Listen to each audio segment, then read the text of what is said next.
Bonjour. Alors, désir ou cohérence? C'est le thème de la vidéo d'aujourd'hui. Il y a beaucoup de vent. J'espère que ça ne va pas péjorer la vidéo. Je vais essayer de parler un petit peu plus fort peut-être.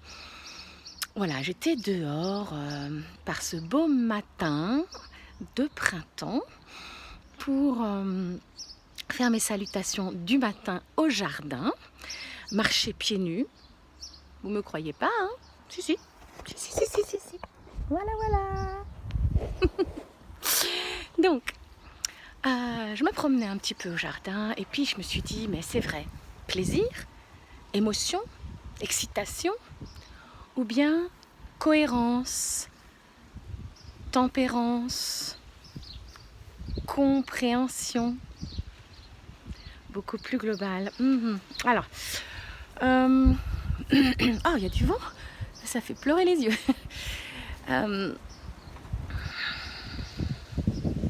Nous sommes dans une société du désir, ça vous a pas échappé, hein? On en avait besoin d'une bonne dose d'ailleurs, hein, d'augmenter notre droit finalement, hein, au plaisir, au désir, cette forme de liberté dans une société qui était très moralisatrice peut-être, très coercitive, très prisonnière de principes. Et je pense notamment au temps où voilà, il y avait besoin d'un bon coup de balai dans, je sais pas, des dogmes religieux, des pressions sociales, politiques, etc., abusives, etc. Donc bon, c'est pour ça qu'il y a eu l'émancipation, on va dire, les émancipations diverses et variées, qui datent de pas si longtemps finalement, hein, à toutes les échelles, hein, aux échelles individuelles, le droit à penser ce que je veux, à m'appeler comme, à appeler mon enfant comme je veux, à avoir la religion que je veux, à faire les études que je veux, voilà. Oula, il y a beaucoup de coups de vent. C'est très beau, mais pas si chaud. Je vais essayer de me stabiliser dans un endroit un petit peu plus, voilà. Finalement, oui, bah heureusement, hein, et encore c'est pas gagné partout, hein, cette émancipation, cette liberté, ce droit à agir selon son désir. Mais du coup, on est aussi devenu une société du désir, c'est-à-dire dès que j'ai un désir, il faudrait que ça puisse se faire, parce que sinon ça voudrait dire que je suis pas libre, que je suis pas, voilà, que ma vie n'est pas belle, que je n'ai pas atteint le bonheur, la satisfaction, etc. Donc ça peut être des désirs, je sais pas, n'importe lesquels, hein. En général, on va associer désir à plaisir, recherche d'un plaisir. Ça peut être social, relationnel, je sais pas, matériel, acquérir un objet, acquérir une situation, évidemment ça peut être sexuel, évidemment ça peut, enfin, etc. Et si je n'accède pas à ce désir, bon, ben, je serai frustrée, triste, comprimée, etc. Et pourtant, il se trouve qu'il y a peut-être une autre façon d'insérer nos désirs dans quelque chose de plus vaste.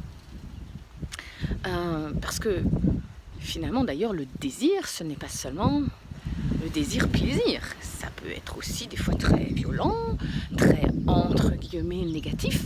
Je peux avoir le désir de casser la gueule à quelqu'un. Vous voyez, c'est une sorte de pulsion de désir, pas très glamour cette fois-ci, mais c'est un désir. On peut avoir le désir de, je sais pas moi, de s'enfermer dans sa chambre et ne plus voir personne. Et voilà, et ça peut être de façon très en colère, ou très triste, ou très, etc. Bon. Le désir, on sent bien, il y a quelque chose de très émotionnel, hein, c'est-à-dire que c'est une émotion une pulsion émotionnelle qui va prendre en fait le pouvoir et qui va nous embarquer dans une action. Alors que je pourrais aussi, on sait très bien que si on a le désir de casser la gueule à quelqu'un, ou que si on a le désir, plaisir sexuel parce que quelqu'un passe et qu'on voudrait lui sauter dessus, ou bien que l'on a le désir d'aller s'enfermer parce qu'on est très fâché dans sa chambre par exemple, eh bien on sait très bien que c'est une émotion, mais que ça ne représente pas toute notre situation de vie. Ça ne représente pas tout ce que nous pensons à propos de nous, à propos de l'autre, à propos de la situation, à propos de... Voilà. Alors on pourrait, et vous voyez, je fais forcément le geste de revenir à moi, parce que le désir me porte à une action souvent hors de moi. Et si on revenait à soi et qu'on regardait la situation de façon plus globale, on pourrait revisiter son désir de casser la gueule à quelqu'un ou de sauter sur une jolie fille ou un joli gars qui passe. On pourrait le revoir par rapport à quelque chose de beaucoup plus global et se demander, tiens, ça ne veut pas dire annuler forcément son désir. D'ailleurs, le désir, il est là. On ne peut pas l'annuler, on veut juste l'accueillir, le reconnaître, le voir. Mais on pourrait se demander, mais est-ce que dans mon système de vie global, est-ce que dans ce que je veux vraiment et dans ce que je suis vraiment dans l'ensemble de ma vie, par exemple dans ma relation avec cette personne à qui là subitement je veux casser la gueule, mais dans ma relation globale avec cette personne, est-ce que ça a du sens d'aller lui casser la gueule? Est-ce que ce désir précis a du sens? Ou bien si c'est par exemple un désir sexuel passant par là, un objet de désir passant par là, on peut s'interroger en revenant au plus profond de soi et de se dire, mais finalement ce désir, ok, il existe, mais par rapport à ma vie plus globale, ma vie par exemple sexuelle globale, ma vie relationnelle globale, le sens que je donne à mes relations physiques, mes relations tout court, mes relations du cœur, est-ce que ce désir, quelle place il va avoir ce désir, cet objet de désir là? Et vous voyez que ça n'annule pas le désir, mais ça le relativise, ça le remet à une autre place, dans quelque chose de plus global. Okay, dans un moi plus global, plus complet, qui reconnaît d'autres parts et pas juste la part du désir qui vient de surgir. Okay, parce que le danger, c'est de partir dans une roue de désir et après c'est infini parce qu'on est parti en fait dans une roue spéciale et on peut se perdre ainsi, on peut perdre sa cohérence globale. Et ainsi, on peut se poser la question, est-ce que... Il ne s'agit pas d'annuler nos désirs, nous sommes des êtres de désir. Mais de se demander si je dois toujours répondre et exécuter et partir à la remorque, en fait, d'un désir, quel qu'il soit. Et du coup, après, on connaît la dynamique du désir, hein, puisque tous nos objets de désir ne sont pas atteignables, ne sont pas faisables, tout simplement, ou ne sont pas entendables dans certaines sociétés. Hein. Si voilà, je reprends l'exemple, j'ai envie de casser la gueule à quelqu'un, je vais peut-être avoir un petit souci. Il va peut-être se passer quelque chose. Dans la société ne va pas forcément valider ce comportement. Sans compter le copain à qui je casse la gueule, qui va... etc. etc. Mais voilà, on voit bien que nos objets de désir ne sont pas toujours atteignables, exécutables, obtenables.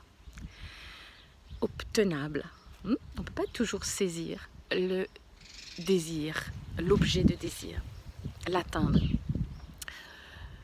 Donc on entre dans un cercle vicieux, hein, parce qu'on n'obtient pas l'objet de désir, on continue d'être dans le désir et uniquement dans le désir, donc on a la frustration, donc on a encore plus de tristesse ou encore plus de colère, donc on a un nouveau désir qui s'entretient à partir de là et on entre dans une roue qui est un cercle infernal du désir.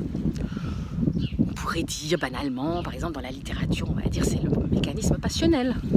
Hein, on passe d'une passion à l'autre. Alors la question c'est de se dire, est-ce que ma vie, je la jauge en évaluant mes satisfactions de mes désirs ?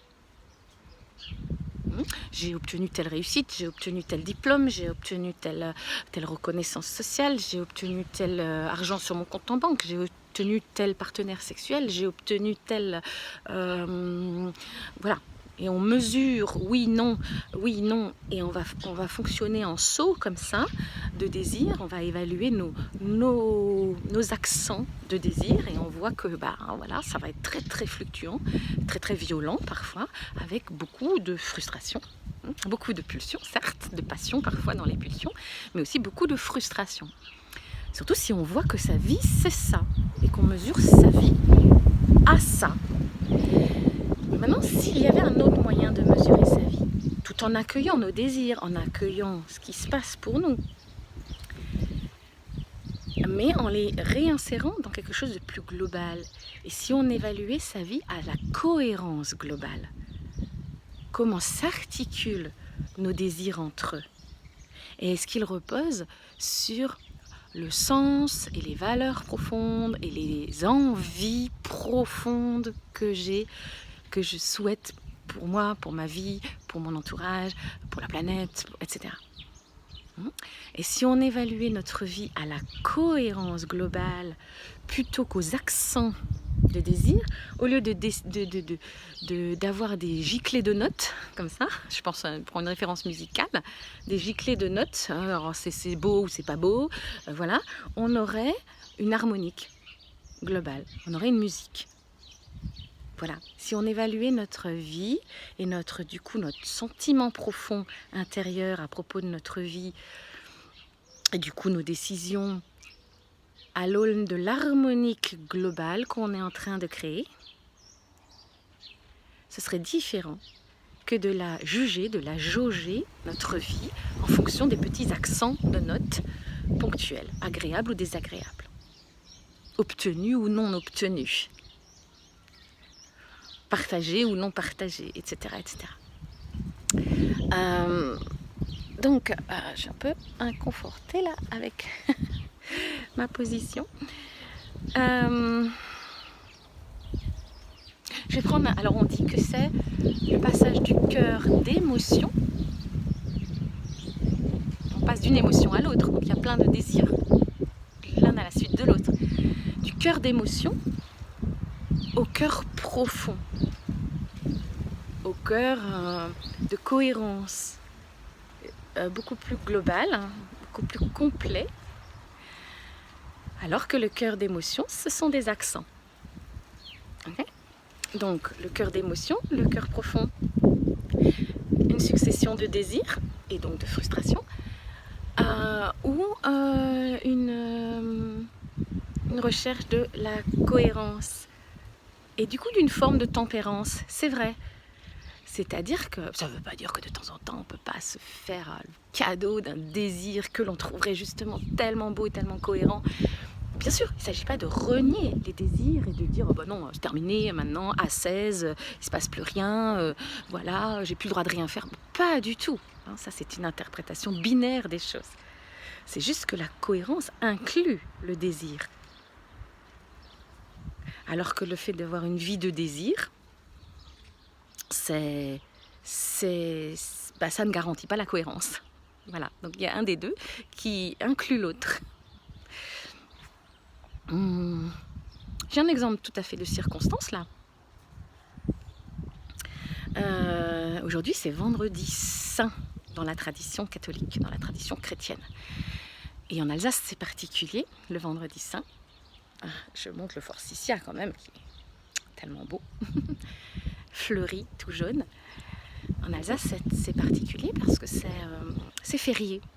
C'est un héritage du vieux droit dans toute la France de l'Est. Eh bien, c'est férié. On ne travaille pas, à part bien sûr les soignants, etc.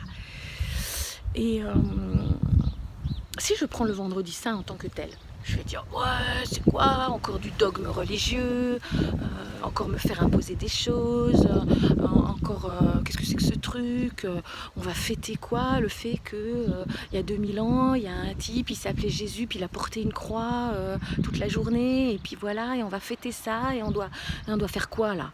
Vous voyez, je peux me sentir monter des pulsions comme ça, du cœur émotionnel, du cœur d'émotion, qui peuvent être très finalement réactive.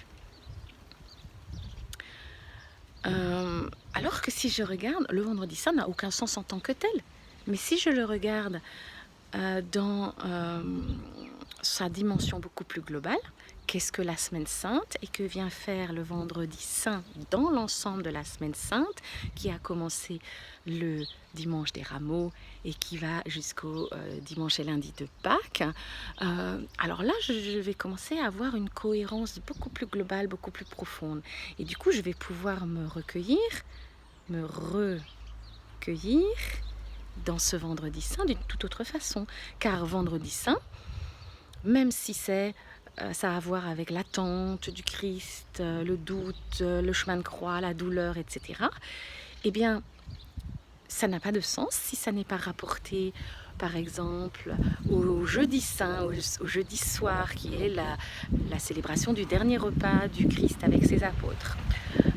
Ou bien avec le samedi saint, où il va y avoir la veillée pascale, c'est-à-dire ce moment où l'on se recueille dans finalement le passage, la mort de Jésus vers justement autre chose, le lundi, le dimanche et le lundi de Pâques, avec la résurrection, la victoire de la vie sur la mort, etc. Donc vous voyez que une petite chose, si je regarde juste l'émotion que ça me crée, la réaction immédiate, le petit accent immédiat que ça me crée, sans replacer cette petite chose dans son contexte global, de cohérence globale, c'est pas du tout pareil en fait. Ça va pas du tout avoir le même sens. Donc voilà, je voulais vous inviter à méditer, à laisser infuser cette question en disant, mais est-ce que ma vie c'est une succession de désirs que je veux obtenir, de satisfaction, mais du coup au passage, je vous le répète, il y aura aussi de l'insatisfaction, ou bien est-ce que ce serait l'harmonique globale de comment je vais composer avec tous mes désirs, et que c'est ça ma vie, et que c'est ça la vie, c'est créer, constituer, être en cohérence, en accord avec cette harmonie globale de mes désirs, des choses que j'obtiens, que je n'obtiens pas, des choses que je vais honorer, des choses que je vais décider de ne pas honorer, etc. Et ça, c'est la vraie liberté et la vraie responsabilité. Donc je vous laisse méditer ça. Désir, plaisir, recherche tout le temps de la satisfaction et des objets de désir, ou bien recherche plutôt d'une cohérence globale. Cœur d'émotion ou cœur profond